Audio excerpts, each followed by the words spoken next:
وبرکاتہ. اہلا وسہلا مرحبا. اعوذ باللہ من الشیطان الرجیم. بسم اللہ الرحمن الرحیم. رب اشرح لی صدری ویسر لی امری واحلل عقدۃ من لسانی یفقهوا قولی. رب زدنی علما. اللہم انی اسألک علما نافعا ورزقا طیبا وعملا متقبلا. ربی یسر ولا تعسر وتمم بالخیر. آمین یا رب العالمین. میں امید کرتی ہوں آپ سب خیر عافیت سے ہوں گے، صحت اور ایمان کی بہترین حالت میں ہوں گے انشاءاللہ تعالی. الحمدللہ کل ہم نے پارا 6 کا خلاصہ دیکھا تھا. انشاءاللہ تعالی آج ہم پارا 7 کا خلاصہ دیکھیں گے. میں انجم باجی سے ریکویسٹ کرتی ہوں کہ وہ تلاوت کے ساتھ میں اس پارے کا آغاز کریں.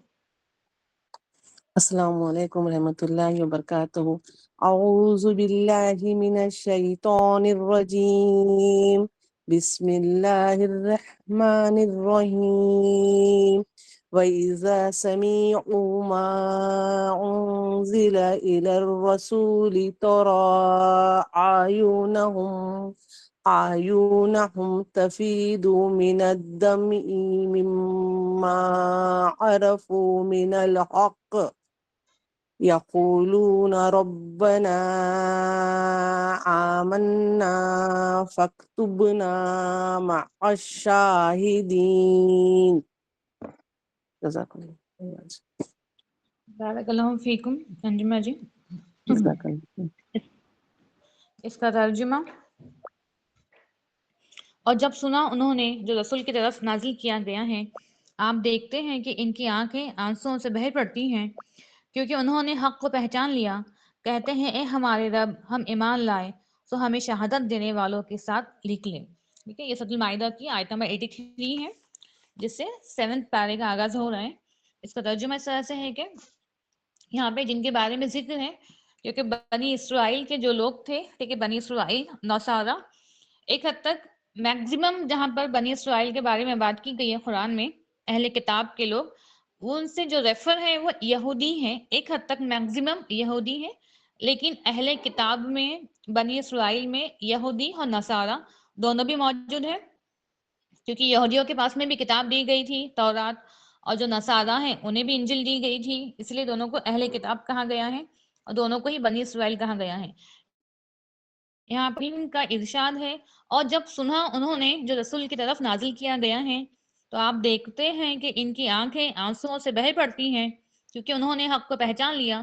کہتے ہیں اے ہمارے رب، ہم ایمان لائے تو ہمیں شہادت دینے والوں کے ساتھ لکھ لے. یہاں پر نصارہ کا ذکر ہے کیونکہ کہا گیا ہے کہ ایک حد تک کے، کیونکہ دشمن تو دونوں ہی تھے، لیکن خلافت اگینسٹ میں اسلام کے ایمان والوں کے نصارہ بھی تھے اور یہودی بھی تھے. لیکن ایز کمپیئر ٹو یہودی، ٹھیک ہے، جو یہودی لوگ ہیں ان کے کمپیریزن میں جو نصارہ ہیں تھوڑے سے مسلمانوں کے لیے تھوڑے سے سافٹ ہارٹڈ تھے، تھوڑے سے نرم دل تھے، ٹھیک ہے، ایز کمپیئر ٹو یہودی.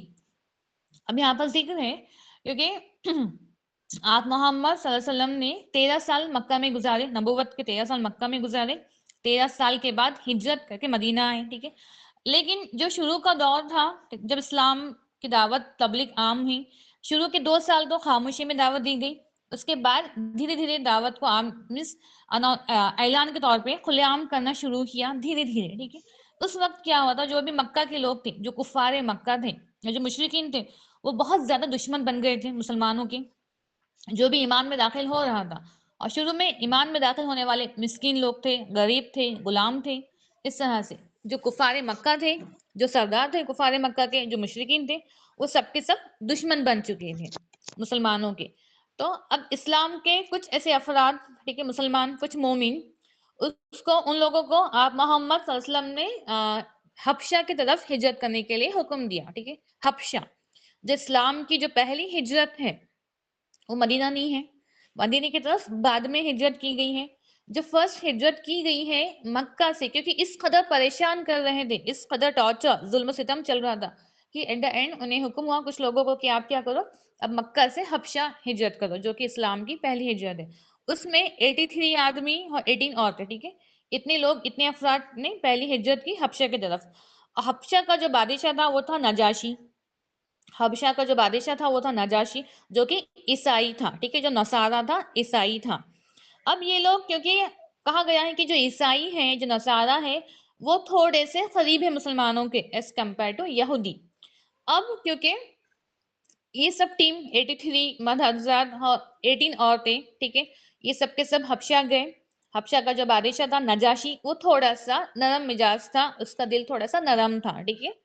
اب کیونکہ وہ عیسائی تھے، ان کے پاس میں انجیل تھی، وہ ان لوگوں نے کتابوں کو پڑھا ہوا تھا، وہ کتابوں کی باتوں کو سمجھتے تھے۔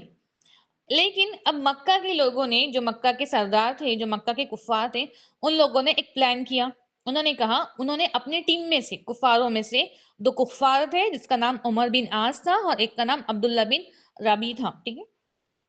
انہوں نے کیا کیا، کیونکہ یہ لوگ بولنے میں ایکسپرٹ تھے، ماہر تھے، ان کی زبان اچھی تھی سمجھانے میں، بولنے میں، تو کفاروں نے یہ دو کفاروں کو حبشہ بھیجا اور کہا کہ وہاں کے لوگوں سے کہو کہ ہمارے کچھ نوجوان یہاں پر آئے ہیں اور انہوں نے اپنا دین کو چھوڑ کر، کیونکہ کفار کیا تھے، کفار تو بتوں کی عبادت کرتے تھے، تو ان لوگوں نے کیا کیا، انہوں نے کہا کہ ہمارے کچھ نوجوان اپنا گھر، اپنے خرابات دار چھوڑ کر یہاں پر آئے ہیں اور انہوں نے ایک نیا دن اختیار کیا ہے، جیسے اسلام کے نام پر انہوں نے ایک نیا دن اختیار کیا ہے، تو لہٰذا آپ ان لوگوں کو ہمارے حوالے کر دیں۔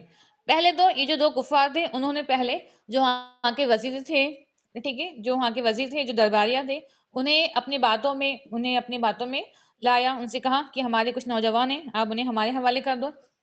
وزیروں نے اور جو درباری تھے، انہوں نے کیا کہا، ٹھیک ہے، آپ ہمارے بادشاہ سے بات کرو، ہمارے بادشاہ آپ کی بات سنیں گے، اور ہو سکتا ہے وہ جو نوجوان آئے ہیں، ٹھیک ہے، اس میں سے جو ان کے لیڈر تھے وہ کون تھے، حضرت جعفر تھے، جو نوجوان آئے ہیں وہ شاید آپ کو ان لوگوں کو آپ کے حوالے کر دیں۔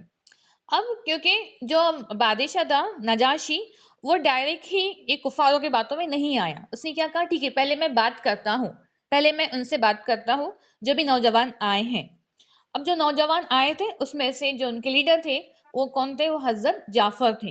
اب نجاشی نے، جو بادشاہ تھا، نجاشی نے کیا کیا، نجاشی نے پوچھا ان سے کہ تم کیا مقصد سے آئے ہو، یا تمہارا دین کیا ہے، ٹھیک ہے، تم نے جو نیا دن اختیار کیا ہے وہ نیا دن کیا ہے۔ تو حضرت جعفر نے الحمدللہ، کیونکہ اللہ رب العالمین نے ان کے زبان میں وہ تاثیر رکھی تھی، حضرت جعفر نے سورۃ المریم کی کچھ آیتیں پڑھ کر جو نجاشی بادشاہ ہے ان کے سامنے تلاوت کی، ٹھیک ہے، سورۃ المریم کے کچھ آیتیں نجاشی کے سامنے تلاوت کی، اور تلاوت کرنے کے بعد، ٹھیک ہے، تلاوت کرنے کے بعد نجاشی نے تلاوت سننے کے بعد، ٹھیک ہے، تلاوت سننے کے بعد تو نجاشی بادشاہ تھا، جو عیسائی تھا، جو نجاشی بادشاہ تھا، تو اس کی آنکھوں میں سے آنسو جاری ہو گئے، اس کی آنکھوں میں سے آنسو جاری ہو گئے، کہ حتیٰ اس کی جو داڑھی ہے، داڑھی آنسو سے تر ہو گئی، اور جو بھی ان کے دربار میں تھے عیسائی، سب کے سب اس قدر رونے لگے کہ ان کے پاس میں جو کتابیں، جو صفحے موجود تھے، وہ سب کے سب بھیگ گئے، ٹھیک ہے۔ اللہ کا کلام جب حضرت جعفر نے سورۃ المریم کی آیتوں کو تلاوت کیا، وہ کلام سننے کے بعد، وہ حق سننے کے بعد، جو بادشاہ ہے نجاشی، جو عیسائی تھا، وہ اس قدر رونے لگا کہ اس کی داڑھی مبارک تر ہو گئی، ٹھیک ہے، اور جو بھی درباری تھے وہ بھی اس قدر ان کی آنکھوں سے آنسو بہنے لگے کہ ان کے پاس میں جو کتابیں موجود تھی، ان کے ہاتھوں میں جو صفحے موجود تھے، ٹھیک ہے، وہ سب کے سب بھیگ گئے۔ اب یہ سن کر اس نے کہا کہ بے شک آپ نے جو کہا ہے عیسیٰ علیہ السلام کے بارے میں، کیونکہ عیسائی تھا، نصارہ تھا، ان لوگوں کا عقیدہ کیا ہوتا ہے کہ عیسیٰ علیہ السلام نعوذ باللہ اللہ کے بیٹے ہیں یا خدا ہیں۔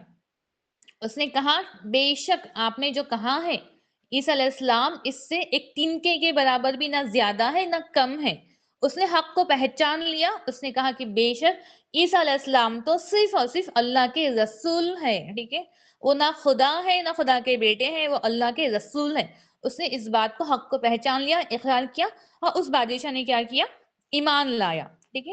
اور جب یہ بادشاہ کا انتقال ہوا، جب یہ بادشاہ مرا، تو آپ محمد صلی اللہ علیہ وسلم نے غائبانہ طور پہ اس کی جنازہ نماز کو پڑھا۔ تو اس منظر کو، اس بیک گراؤنڈ کو دیکھتے ہوئے یہ آیت نازل ہوئی ہے کہ جب ان کے سامنے قرآن کو پڑھا گیا، جب انہوں نے سنا اللہ کا کلام، انہوں نے جب جو رسول کی طرف نازل کیا گیا ہے، آپ دیکھتے ہیں کہ ان کی آنکھیں آنسو سے بہہ پڑتی ہیں، کیونکہ انہوں نے حق کو پہچان لیا۔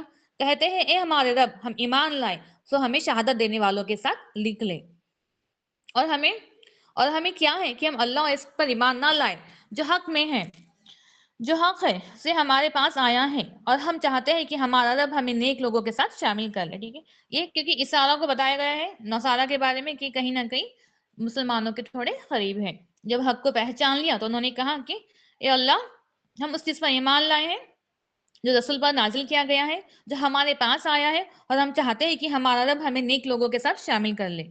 اللہ نے اس کے بدلے جو انہوں نے کہا انہیں ایسی باغات دیے جن کے نیچے نہریں بہتی ہیں، وہ ان میں ہمیشہ رہنے والے ہیں اور یہی نیکی کرنے والوں کی جزا ہے، ٹھیک ہے، کیونکہ ان لوگوں نے ایمان لایا۔ ایمان لانے کے بعد اللہ رب العالمین نے انہیں جو انعام دیا ہے وہ کیا ہے؟ جنتیں ہیں جس کے نیچے نہریں بہتی ہیں۔ اور جنہوں نے کفر کیا اور ہماری آیات کو جھٹلایا یہ لوگ بھڑکتی ہوئی آگ میں ڈالے جائیں گے۔ اب یہاں پہ کنفرم بتا دیا گیا ہے کہ جس نے بھی شرک کیا، جو بھی کفار ہے، وہ بھڑکتی ہوئی آگ میں ڈالے جائیں گے۔ اے لوگوں جو ایمان لائے ہو، ان پاکیزہ چیزوں کو حرام نہ ٹھہراؤ جو اللہ نے تمہارے لیے حلال کیے ہیں، اور نہ حد سے بڑھو، بے شک اللہ حد سے بڑھنے والوں سے محبت نہیں کرتا۔ اور اللہ نے تمہیں جو کچھ دیا ہے اس میں سے حلال طیب کھاؤ اور اللہ سے ڈرو جس کے ساتھ تم ایمان لانے والے ہو، ٹھیک ہے۔ اب بے شک جتنی بھی چیزیں اس میں سے بس چند چیزیں ہی ہیں جو حرام ہے، باقی سب ہم نے جو بھی ہمیں بتایا گیا ہے وہ کیا ہے؟ حلال ہے، ٹھیک ہے۔ اب کل ہی ہم نے جو چیزیں چند چیزیں ہیں بس چند جو حرام ہے وہ ہمیں بتایا گیا سورۃ المائدہ میں۔ اور اللہ تمہاری لغو قسموں پر مواخذہ نہیں کرتا لیکن تمہارا اس پر مواخذہ کرتا ہے جو تم نے پختہ ارادے سے قسمیں کھائی ہیں، ٹھیک ہے۔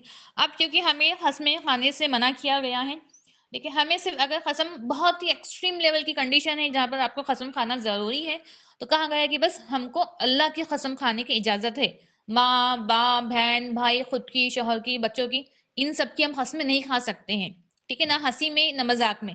لیکن کہا گیا ہے کہ پھر بھی اگر مذاق میں لا علمی کی وجہ سے قسم کھانے کی تو پہلے اجازت ہی نہیں ہے، لیکن اگر پھر بھی مذاق میں لا علمی کی وجہ سے اگر مذاق میں قسم کھاتے ہیں تو یہ اللہ کا ہم پر احسان ہے کہ اللہ نے فرمایا کہ اللہ تمہاری لغو قسموں پہ پکڑ نہیں کرتا ہے، ٹھیک ہے، لیکن کھانا ہی نہیں چاہیے۔ لیکن اگر لا علمی کی وجہ سے مذاق میں کھا لیا ہے تو اللہ رب العالمین کا یہ ہم پر احسان ہے کہ اللہ فرماتا ہے کہ اللہ تمہاری لغو قسموں پر مواخذہ نہیں کرتا لیکن تمہارا اس پر مواخذہ کرتا ہے جو تم نے پختہ ارادے سے قسمیں کھائی ہیں۔ آپ دیکھتے ہوں گے اکثر فیملیز میں یا ریلیٹیوز میں بہت زیادہ ایکسٹریم لیول کی جس کے جھگڑے ہو جاتے ہیں، وہ قسمیں کھا لیتے ہیں، پختہ ارادے کے ساتھ میں قسمیں کھاتے ہیں کہ آج کے بعد سے ہمارا کوئی تم سے تعلق نہیں ہے، ہم بات نہیں کریں گے، فلاں کی صورت نہیں دیکھنا ہے۔ یہ سب چیزیں کامن ہے، عام ہے، ٹھیک ہے، لیکن جس کا ارادہ اندر سے پختہ ہو، جس کا ارادہ اندر سے پختہ ہو تو اس پر مواخذہ ہے، اس پر کفارہ ہے، ٹھیک ہے۔ لیکن ابھی آپ دیکھتے ہیں کہ اکثر بہن بھائیوں میں اگر چھوٹے بہن بھائی ہیں یا پھر ہسبینڈ وائف ہے تو غصے میں اگر کہتے ہیں کہ آج کے بعد تو میں تم سے بات ہی نہیں کرنے والا ہوں یا آج کے بعد میں تمہاری صورت ہی نہیں دیکھوں گا، لیکن ایٹ دا اینڈ سیم گھر میں ہے، سیم گھر میں آنے والے ہیں، اب بات تو کرنا ہی ہے، پھر بعد میں مارننگ میں کچھ کہا، ایوننگ میں، شام میں پھر نارمل ہو گئے، ٹھیک ہے۔ اگر ایسا کچھ دل میں پختگی نہیں ہے تو ایک آدھے بار اس قسموں پر کہا گیا کہ اللہ رب العالمین پکڑ نہیں کرتے، لیکن اگر تمہارا کچھ ایسی قسمیں کھائی ہے لیکن تمہارا ارادہ پختہ تھا، ٹھیک ہے، تو اس پر اللہ رب العالمین کیا کرتے ہیں؟ اس پر ہمارا مواخذہ ہے۔ کہا گیا ہے کہ اگر ویسا کچھ ہوا ہے تو اس کا کفارہ درمیانی درجے کا 10 مسکینوں کو کھانا کھلانا ہے، ٹھیک ہے۔ اب اس کا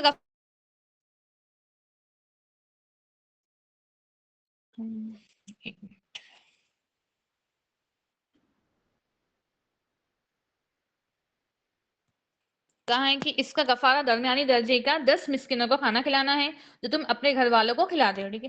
اب 10 مسکینوں کو کھانا کھلانا ہے لیکن ویسا نہیں جو آپ کے دل میں آئے، ویسا کھانا جو تم اپنے گھر والوں کو کھلاتے ہو یا جو ہم ہمارے خود کے لیے پسند کرتے ہیں، ہمارے گھر والوں کے لیے پسند کرتے ہیں، مینس اچھے درجے کا کھانا کھلانا ہے یا انہیں کپڑے پہنانا ہے۔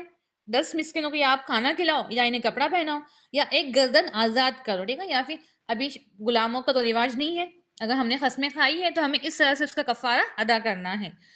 اگر تم آزاد کرنا ہے، جو یہ نہ پائے تو 3 دن روزے لگے۔ اگر آپ کسی مسکین کو کھانا نہیں کھلا سکتے ہیں، ٹھیک ہے، آپ کسی کو 10 مسکینوں کو اگر آپ کپڑا نہیں پہنا سکتے ہیں، اگر آپ کسی غلام کو آزاد بھی نہیں کر سکتے ہیں تو کیا کرنا ہے؟ پھر 3 دن کے روزے رکھنا ہے۔ یہ تمہاری قسموں کا کفارہ ہے۔ جب تم قسم کھا لو اور اپنی قسموں کی حفاظت کرو، اسی طرح اللہ تمہارے لیے اپنی آیت کھول کر بیان کرتا ہے تاکہ تم شکر ادا کرو۔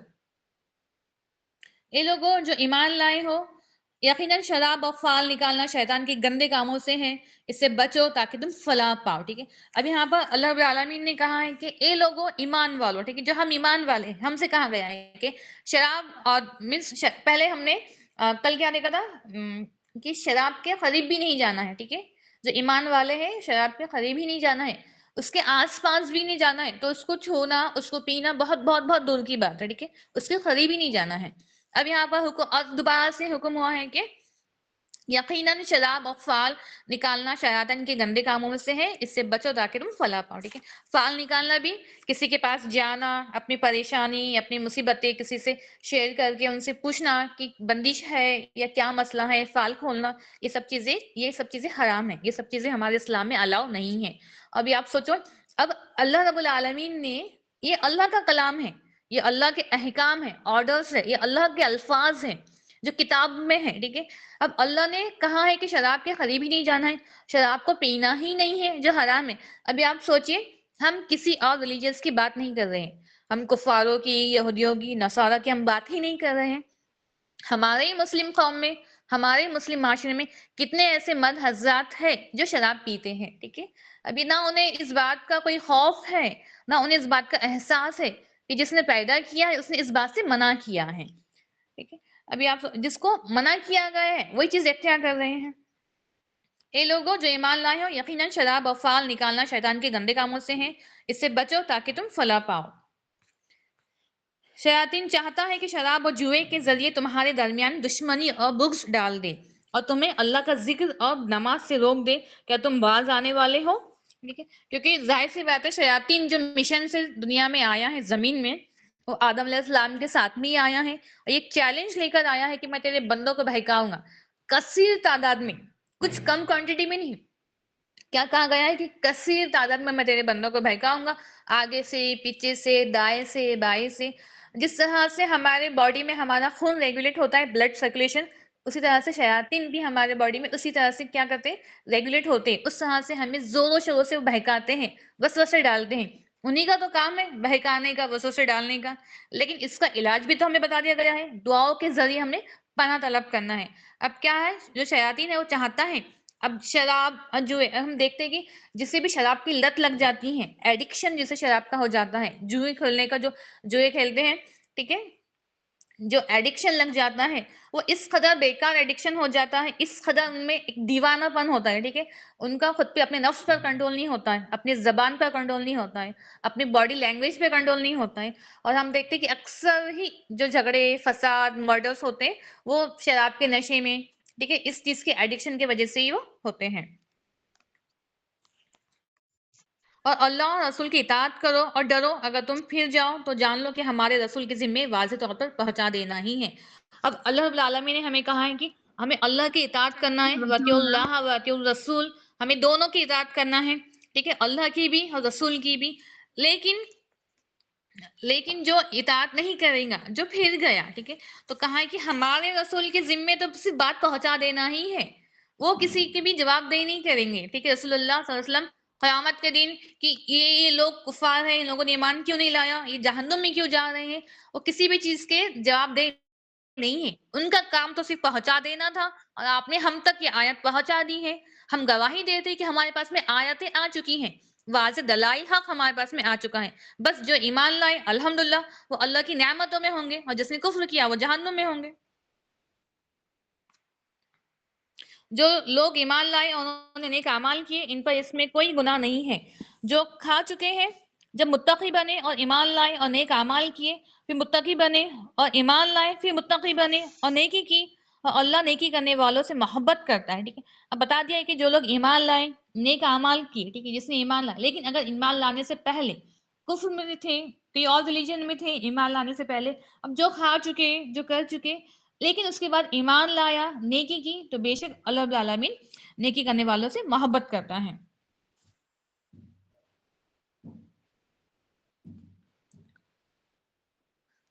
اللہ نے نہ کوئی بحیرہ مقرر فرمائی ہے اور نہ ہی کوئی صاحبہ اور نہ وسیلہ اور نہ حام، اور لیکن وہ لوگ جو کافر ہیں اللہ پر جھوٹ باندھتے ہیں اور ان میں سے اکثر نہیں سمجھتے، ٹھیک ہے۔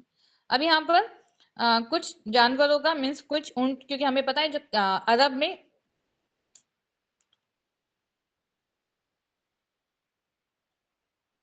عرب کے ماحول میں اونٹوں سے، عرب لوگوں کو اونٹوں سے بہت زیادہ محبت تھی، ٹھیک ہے، یہ بہت زیادہ ان کے لیے مفید جانور بھی تھا اونٹ، اور یہ بہت زیادہ فائدہ اٹھاتے تھے۔ تو اب یہاں پر کیونکہ اب وہ اونٹ کے وہ سواری کرتے تھے، اونٹ کا دودھ پی سکتے تھے، اونٹ کا گوشت کھاتے تھے، ٹھیک ہے، اور جس کے پاس میں زیادہ اونٹ رہتے تھے اس آدمی کو زیادہ مالدار سمجھا جاتا تھا. اب پہلے کے زمانے میں عرب میں اونٹوں کی بہت زیادہ ویلیو تھی. اب وہاں پر اب کچھ لوگوں نے، کچھ کفاروں نے یا کچھ مشرکین نے کیا کیا، یا اونٹوں میں بھی نسل ہوتے، الگ الگ نسل جو ہوتے ہیں، تو اس میں سے 4 نسلوں کے جو اونٹ ہیں، ٹھیک ہے، جس کا نام تھا بحیرہ، وسیلہ، حام، ٹھیک ہے، اور صائبہ، یہ 4 الگ الگ نسل کی اونٹنی تھے.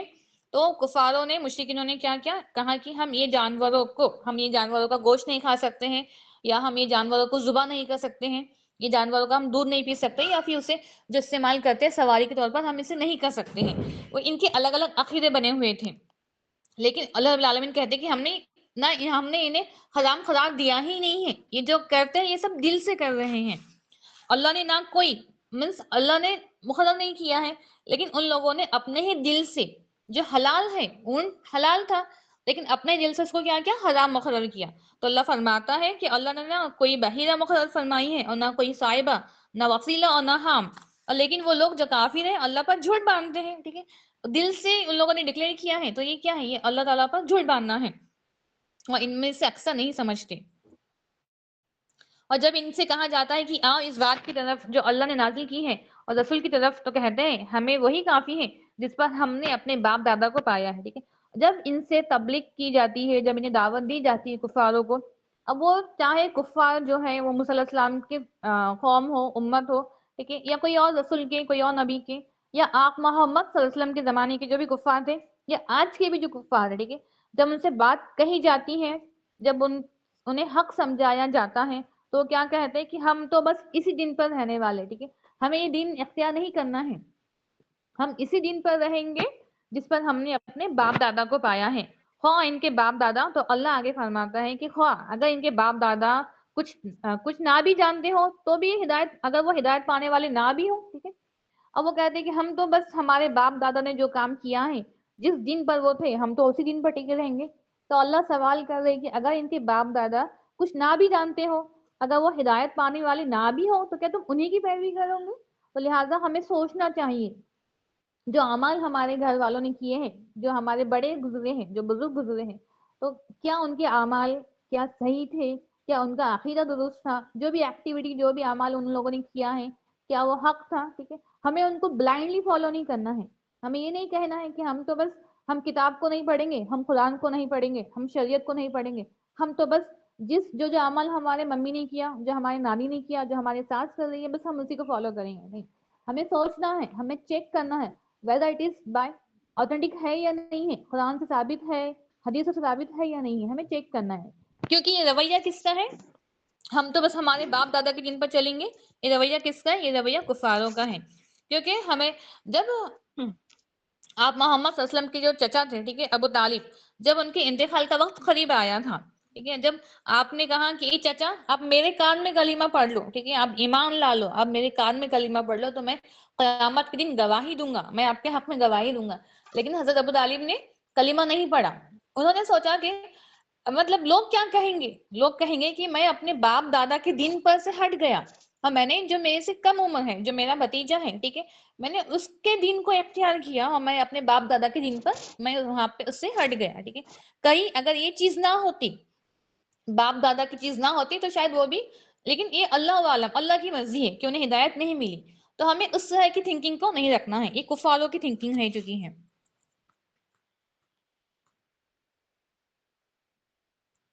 جس دن اللہ رسولوں کو جمع کرے گا، پھر کہیں گا تمہیں کیا جواب دیا گیا ہے، وہ کہیں گے ہمیں کچھ علم نہیں، بے شک تو ہی چھپی ہوئی باتوں کو خوب جاننے والا ہے. ٹھیک ہے، تو لہٰذا یہ ہمیں بتا دیا گیا ہے کہ جب نبی دنیا میں بھی موجود تھے، ٹھیک ہے، انہیں مینس غائب کی چیز، آگے فیوچر، مستقبل کا انہیں علم نہیں تھا. ٹھیک ہے، اللہ رب العالمین نے غائب کا علم کسی کو نہیں دیا ہے.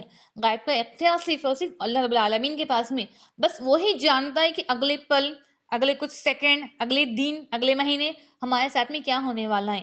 کوئی بھی انسان، دنیا میں رہنے والا کوئی بھی ہمیں اگلی بات یا غیب کی بات نہیں بتا سکتا ہے، نہ ہی نبیوں کو اللہ رب العالمین نے اتنے اختیار دیا ہے. ٹھیک ہے، اب نبیوں کے جانے کے بعد ان کی امت نے ان کے بد پیچھے کیا کیا ہے، نبیوں کو تو اس بات کا علم نہیں ہے، جب اللہ رب العالمین سوال کریں گے ان سے کہ تمہارے جانے کے بعد کیا ہوا تھا، ٹھیک ہے، اسپیشلی عیسیٰ علیہ السلام سے سوال کیا جائے گا کہ تمہارے جانے کے بعد تمہاری قوم نے ایسا کیوں کیا؟ وہ کہیں گے تو ہمیں تو علم نہیں ہے، ہمیں علم نہیں تھا، بے شک تو ہی ہے جو غیب کی بات کو جانتا ہے اور چھپی ہوئی باتوں کو خوب جاننے والا ہے۔ ابھی آپ سمجھے، موسیٰ علیہ السلام کو جب حکم ہوا تھا کہ اپنے لشکر کو لے کر، بنی اسرائیل کو لے کر دریا کے پاس میں جانا ہے، ہم تمہارے لیے دریا میں سے راستہ نکال دیں گے، ٹھیک ہے۔ اب موسیٰ علیہ السلام کو حکم ہوا، موسیٰ علیہ السلام نے لبیک کہا، اپنی جو بنی اسرائیل کی ٹیم تھی، جو بھی لشکر تھا، سب کو لے کر دریا کے پاس میں گئے۔ دریا کے پاس میں جا کر اب ان سے پوچھا اللہ رب العالمین سے کہ یا اللہ اب کیا کرنا ہے، ٹھیک ہے، اب کیا کرنا ہے۔ اگر انہیں علم ہوتا، انہیں غیب کا علم ہوتا تو پہلے ہی وہ اپنا عصا، پہلے ہی وہ اپنی جو ان کی لاٹھی تھی وہ سمندر پر مارتے، ٹھیک ہے، لیکن انہوں نے پوچھا، ان کے پاس بھی غیب کا علم تھا کہ ابھی کیا کرنا ہے۔ سمندر کے پاس جا کے، دریا کے پاس جا کے اب انہوں نے اللہ سے سوال کیا، دعا کی کہ اب کیا کرنا ہے۔ تو اللہ نے حکم دیا کہ اب اپنا جو عصا ہے، اپنی جو لاٹھی ہے، وہ کیا کرنا ہے، سمندر پر، دریا پر مارنا ہے۔ تو بتا دیا ہے کہ غیب کا علم صرف اللہ رب العالمین کے پاس میں ہے اور وہی ہے جو چھپی ہوئی باتوں کو جانتا ہے۔ اور جب اللہ فرمائے گا اے عیسیٰ ابن مریم اپنے اوپر اور اپنی والدہ پر میری نعمت یاد کرو، جسٹ امیجن کیجئے کہ ظاہر سی بات ہے جب قیامت کے دن حشر کا میدان ہے اور ہر ایک نبی، ہر ایک رسول، ہر ایک نبی اپنی امت کے ساتھ کھڑے ہوں گے، ٹھیک ہے، ہر ایک